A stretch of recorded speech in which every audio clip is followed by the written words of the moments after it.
Video record हो रही है अल्ट्रा वाइड लेंस पे। अच्छा, बहुत सारे लोग जो होंगे वो कहेंगे कि भाई तू कौन सी जगह पे कहाँ पर है। और मैं जो हूँ अभी पास में ही हूँ, मतलब अपने घर के पास में। मैं इसलिए हूँ क्योंकि आज 26 जनवरी है। 26 जनवरी को लोग इंडिपेंडेंस डे बनाते हैं, यानी कि अब हिंदी में क्या शब्द बोले उनको भी ध्यान नहीं आ रहा, बट जो कुछ भी है फलाने ने बताना भाई। इसके ऊपर पहले से मोर्चा बोलता है कि ना तो देश कभी आज़ाद हुआ है ना कभी गुलाम हुआ। कुछ लोग बोलते हैं कि भाई देश गुलाम है आज। वो देश अंग्रेज़ों से आज़ाद नहीं हुआ है। देश अंग्रेज़ों से वैसे लहजे में आज़ाद नहीं हुआ है, सिस्टम के आधार पर और नेचुरल लॉ के अनुसार गुलाम हुआ था उस समय 18 के समय पे, 1780 के समय पे। ठीक है, तो 200 साल उनका रहा है और 200 साल का आज भी जो है जो तरह के इल्यूमिनाटी के तरह के परिवार जो हैं वो सब के सब गुलाम बनाए बैठे हैं सभी को। अच्छा, मैं इसके एजेंडे के ऊपर कुछ बोलना चाहता हूँ थोड़ा बहुत, जितना मेरी जानकारी पे है, तो मैं उससे स्विच कर देता हूँ मेन लेंस पे जा करके। फिर आप देखोगे यहाँ पे जूम करके 10x पर झंडे की अगर देखा जाए ना तो झंडा ज़्यादा कुछ नहीं है इसमें। सॉरी फॉर द मतलब सोसाइटी के लोग हैं तो वो बीच में आएंगे, उनका तो मैं कुछ फेस वगैरह कुछ नहीं कर सकता। तो खाली बात उसी की नहीं है, बात है न्यू वर्ल्ड ऑर्डर की।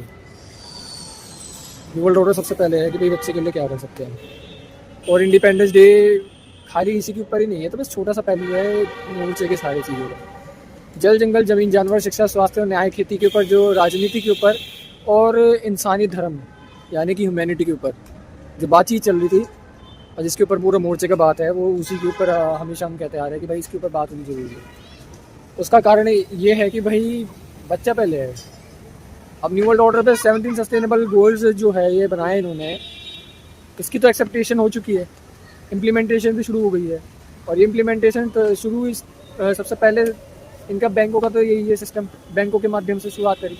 बैंकों के माध्यम से कैसे शुरुआत करी? CBDC ला के, ठीक है। और आज लोग जो है झंडा फहरा रहे हैं। भाई झंडा, पहली बात तो ये है झंडा के अगर यदि आप हिस्ट्री देखोगे, जो एक्चुअल किताब में NCERT की किताब की बात नहीं कर रहा जो इल्यूमिनाटी ने बना रखी है, मैं बात कर रहा हूँ जो रिसर्चर्स ने खुद रिसर्च की या क्रांतिकारियों ने रिसर्च की थी, ये क्रांतिकारी की जो उसमें है, वहाँ पर अगर आप खुद बहुत सारे क्रांतिकारियों के थॉट्स देखोगे ना, वहाँ पे साफ साफ लिखा कि भाई तुम झंडा जो फहरा रहे हो, ठीक है ये तिरंगा है, तिरंगा का जो मीनिंग बताया गया वो ठीक है, बट झंडा भी तो किसने बनाया है भाई, ये भी तो सोचो। जो झंडा है ये जो लॉर्ड माउंट पेटिन जो है, ट्रांसफर ऑफ लॉर्ड बोलना भी ठीक शब्द नहीं है, माउंट पेटिन शब्द बोलना चाहिए। हरामी इल्यूमिनाटी का गुलाम पेट्टू जो कह सकते हैं, वो माउंट पेटिन उसने एग्रीमेंट किया था जवाहरलाल नेहरू से, ठीक है। भले ही वो मेरी एज से बड़े हो, पर मैं उनके लिए बिल्कुल भी रिस्पेक्ट नहीं देने का, और मैं क्यों दूँ। हम जो नई पीढ़ी जो आ चुकी है, जेनजी जिसे कह सकते हैं, इस स्टैंडर्ड के तहत मैं जेनजी यूज़ कर रहा हूँ शब्द। जेनजी करना तो नहीं चाहिए, ट्रैक्टर की आवाज़ आ रही है, वो तो खैर ट्रैक्टर की आवाज़ को बीट करना मुश्किल है फ़ोन के लिए। तो जेनजी का देखो यार खुद कि हमारी पीढ़ी जितनी भी ये सब है, इसके पास कोई भी सिस्टम नहीं है इसकी टैलेंट के हिसाब से, ठीक है। टैलेंट के हिसाब से कोई भी बच्चों का खेल है। क्यों आना है क्या बताओ?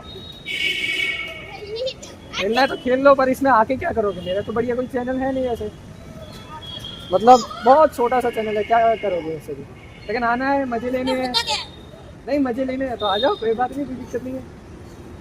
मैं इसलिए रिकॉर्ड कर रहा हूँ, मैंने सोचा चलो ठीक है आज कर लेते हैं, क्या जा रहा है। मैं ज़्यादातर घर पे ही करता हूँ जितनी भी रिकॉर्डिंग है, और वैसे भी क्या रिकॉर्ड कर रहा हूँ क्या नहीं कर रहा हूँ मेरे को पता है, वो तुम नहीं समझ पाओगे। ये मामला अलग चीज़ है। बाकी अगर मजे लेने के लिए आपने खेल के लिए ऐसे ही करना है तो कर लो, कोई दिक्कत नहीं है।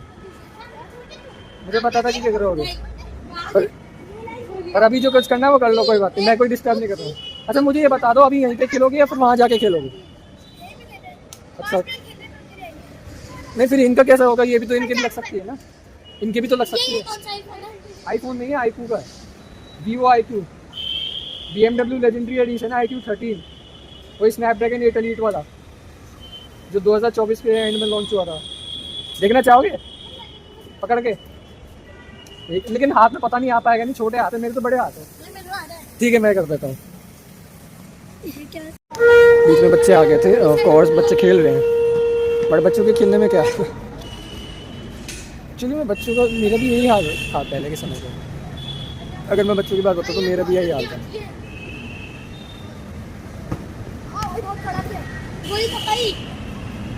तो बच्चों के खेल की तो बात ये है कि बच्चे क्या कर लेंगे इस समय, उनको पता नहीं है भाई बच्चों को कि न्यू वर्ल्ड ऑर्डर क्या है, एजेंडा 2030 क्या है, फलाना ढिमकाना क्या है नहीं। तो इन बच्चों के लिए क्या व्यवस्था बनाओगे? देश आज़ाद है? देश है क्या? इन्हीं बच्चों से ही तो है। पहले हम भी तो बच्चे थे, हम भी बच्चों के जरिए था देश, बड़ा जो है देश क्या बना रखा है, वॉइस एनहेंसमेंट ऑन। बाकी बच्चों को तो बस दिखाना पड़ता है यार। मुझे अच्छा, मैंने iQOO 13 खरीदा, बट यार iQOO 13 की एक सबसे बड़ी समस्या पैदा हो रखी है। मतलब पैदा ये हो रखी है कि भाई मेरा दिमाग ख़राब होता है। इसका यूज़र इंटरफेस इतना घटिया हो गया है, बहुत ज़्यादा घटिया, बहुत घटिया चल रहा है इसका यूज़र इंटरफेस। खैर बैक टू द टॉपिक आते हैं। अब झंडे की बात करें तो झंडे का यही है कि मामला बहुत गड़बड़ है। अभी तो मैं एक काम करता हूँ, बच्चे के इसी को करता हूँ, अभी थोड़ा और दूसरी जगह पर चला जाता हूँ। ठीक है, रिकॉर्डिंग बंद नहीं करूँगा मैं।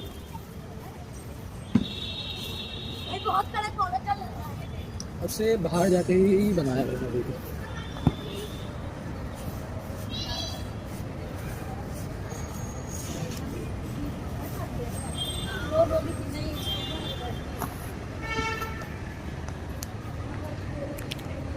फ़ोन के कवर की वजह से थोड़ा सा गड़बड़ हो रखा है, बाकी तो फ़ोन तो बिल्कुल सही है। फ़ोन का तो ये चीज़ इसमें लगेगा ऐसे, और ये ऐसे।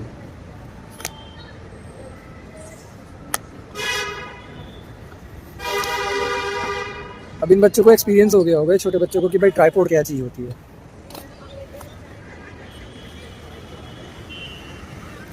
क्योंकि बच्चों को सिखाना बहुत ज़रूरी है। सिस्टम में जब सिस्टम ने फ्रीडम दे ही नहीं रखा है बच्चों के लिए, तो भूल ही जाओ। झंडे फहराने का कोई फायदा नहीं है, ये साफ सब गुलामी दिखाता है और कुछ नहीं। According to the natural law अगर यदि हम देखें तो देश पूरा गुलाम है मानसिक रूप से। अब इन्हीं लोगों को कहते हैं NPC, no profile characters. Games में NPC कहा जाता है। जो लोग वही बेफालतू की एक ही चीज़ को हर साल रिपीट करते रहते हैं, उन सभी को कहा जाता है NPCs, नो प्रोफाइल कैरेक्टर्स, यानी कि जिनका कोई अता पता नहीं है।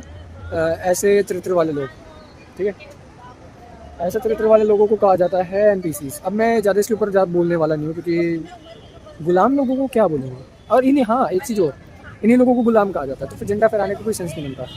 और क्या नाम है उसका भी, मैं थोड़ा और टॉपिक से भाग गया हूँ। क्यों? क्योंकि बच्चे थोड़े बीच में आ गए थे, इसलिए। बच्चे पहले आए, पहले मैं अगर यदि बताऊँ, पहले मैं भी कहता था कि तो पॉपुलेशन नहीं होनी चाहिए। मुझे बच्चों से सपना करता है। फिर दर्शन शास्त्र पढ़े, फिर मोर्चे से जुड़ा, जब मेरा स्वास्थ्य खराब होने लगा, उसके बाद से जो है मैंने क्या किया, मैं बच्चों के बारे में समझ गया। मैंने कहा मैं बहुत गलत था, यानी कि इतना ज़्यादा गलत था कि भाई मैं लिटरली बच्चों को मारने तक की भी, ख़त्म करने की तक की भी सोच रखता था। वो सब मैंने ख़त्म कर दिया है मैंने अपने, मतलब सारी सोच बदल दी है मैंने। उसका कारण भी मैं बताता हूँ क्या भी। थोड़ा धूप से पास रखना पड़ेगा, धूप से दूर रखना। उसका कारण ये है कि भाई अब देखो खुद, जब पता चल जाता है कि बीज इंपॉर्टेंट है, तो बीज ही सर्वोत्तम है। अब झंडा बीज नहीं है। झंडा तो बस दिखावा है कि भाई हम जो है आज भी तुम्हारे गुलाम हैं। भाई झंडा, अगर क्रांतिकारियों का अगर आप देखोगे, झंडा अगर यदि आप सिंबल देखोगे कि झंडा किस लिए लाया गया था, तो झंडा इंसान की एकता को दर्शाता है। हर एक तरह का झंडा इंसान की इंसानियत का एकता को दर्शाता है, या फिर किसी किंगडम को दर्शाता है। ये चीज़ पता है किस चीज़ को दर्शाता है? ये झंडा इस चीज़ को दर्शाता है कि आज भी हम तुम्हारे गुलाम हैं। वही सेम गाने चलते हैं जिसमें साफ साफ पता चलता है कि भाई क्या नाम है उसका, कि आज हम तुम्हारे गुलाम हैं। क्रांतिकारियों का जो सॉन्ग है उसको एज ए सेकेंडरी रखा हुआ है, और काफ़ी 7.5 लाख क्रांतिकारियों को आज भी जो है आतंकवादी कहा जाता है। और आज भी जो है वर्ल्ड वॉर का जो है सुभाष चंद्र बोस जी को बताया जाता है आतंकवादी या फिर वर्ल्ड वॉर कराने वाला इंसान। ये सब क्यों किया जाता है? बात है ये है कि इल्यूमिनाटी जो है ना, अपने बच्चे के लिए वो कुछ भी कर सकते हैं, मतलब आने वाली पीढ़ी के लिए वो कुछ भी कर सकते हैं। उन्होंने इतनी बड़ी ताकत पैदा कर दी, उसका रीज़न पीछे का अगर आप बैक देखोगे ना, बहुत लंबा इतिहास है जिसके ऊपर मैं पहले से ही बोल चुका हूँ पुरानी वीडियोज़ में। और इतना बोल चुका हूँ लेकिन किसी की समझ नहीं आता, क्योंकि यूट्यूब दबाता है। यूट्यूब का काम ही है दबाने का। क्यों? क्योंकि इल्यूमिनाटी उसे फंड नहीं देगा अगर यूट्यूब को नहीं दबाएगा मुझे, अगर मुझे या पूरे बलारा को या पूरे मोर्चे को सपोर्ट करेगा तो। क्योंकि वो देखो, इल्यूमिनाटी के फंड एक तो यूट्यूब के पास भी है, गूगल के पास भी है, ये सबके पास जाता है। तो जो इल्यूमिनाटी कहेगा वो सब करेंगे। जो हम ये फ़ोन यूज़ कर रहे हैं, ये फ़ोन भी इल्यूमिनाटी का ही है, हमारा नहीं है। हम भले ही उन्हें बैंक नोट डिजिट दे करके खरीद रहे हो, बट फिर भी उसका असली मालिक तो वही है बनाने वाला। मैं अगर यदि खाना बना रहा हूँ या फिर मैं कोई ऐसा खिलौना बना रहा हूँ, तो मालिक तो मैं यूँ बेच रहा हूँ, मालिकाना जो है काफ़ी सारा हक जो है वो अपने पास ही रख रहा हूँ, थोड़ा सा हक मैं दे रहा हूँ दूसरे को, क्योंकि भाई उसको बनाने की टेक्निक मेरे पास है। ये थोड़ा स्पिरिचुअल चीज़ हो गई। ठीक इसी तरह ये जो है झंडे को कौन बनाया? ट्रांसफ़र ऑफ पावर एग्रीमेंट के तहत झंडे को बनाने के लिए पहली बात तो सारी पावर जो ब्रिटिश की थी माउंट बेटन के जरिए कांग्रेस को दी, क्योंकि कांग्रेस थी उस समय। अगर बीजेपी होती तो बीजेपी को देते, या फिर बीजेपी को ही देते, मैं गारंटी दे रहा हूँ, क्योंकि बीजेपी ही इकलौती ऐसी है जो हिंदू करती है, फलाना ढिमकाना फ्रॉड चीज़ जो करती है। हिंदू मुसलमान सिख ईसाई जैन बहुत पता नहीं फलाना ढिमकाना करती रहती है, क्योंकि वो उसमें माहिर है, स्टेट मतलब बहुत ज़्यादा माहिर है। कांग्रेस नहीं कर सकती, इसलिए इल्यूमिनाटी ने बीजेपी को बहुत ज़्यादा पावर दे दी अब। इसलिए जो गुलाम बनाने की तो तरक्की क्या है वो फास्ट हो चुकी है पहले के कंपैरिजन में। अच्छा मैं देख लूँ रिकॉर्ड हो रहा है, नहीं, हाँ रिकॉर्ड हो रहा है।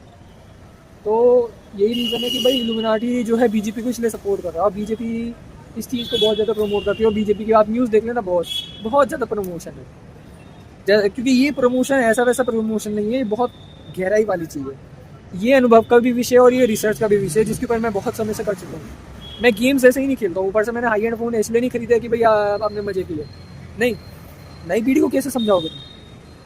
जब नई पीढ़ी के पास ये, जब अभी बच्चों ने फ़ोन पकड़ के देखा मेरा, मैं रिकॉर्ड नहीं कर पाया।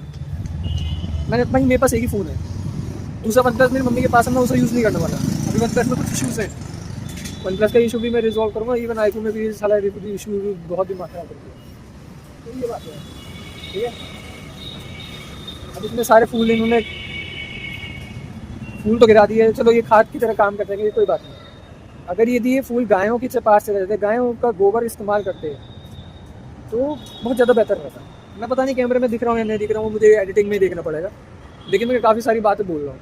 अब आप लोग समझ गए होंगे कि झंडे पे मैं ये बात क्यों बोल रहा हूँ। अगर मान लो फॉर एग्जांपल क्रांति का आज़ाद हिंद फौज का खुद का जो झंडा होता है, और आज़ाद हिंद फौज करेंसी होती है हमारे पास, जिसको आज भी लाया जा सकता है, मतलब वैसे तो चलन में है, लेकिन लोगों के पास लाना, उससे लोगों को एजुकेट करना, अवगत कराना, ये बहुत ज़्यादा डिफिकल्ट चैलेंज है, क्योंकि ये इल्यूमिनाटी के सिस्टम को एकदम से जड़ से उखाड़ रहा है। आज़ाद हिंद फौज बैंक और आज़ाद हिंद फौज करेंसी आज तक बनी हुई, और इसका लीगल प्रूफ आरटीआई के थ्रू हमने ले रखा है।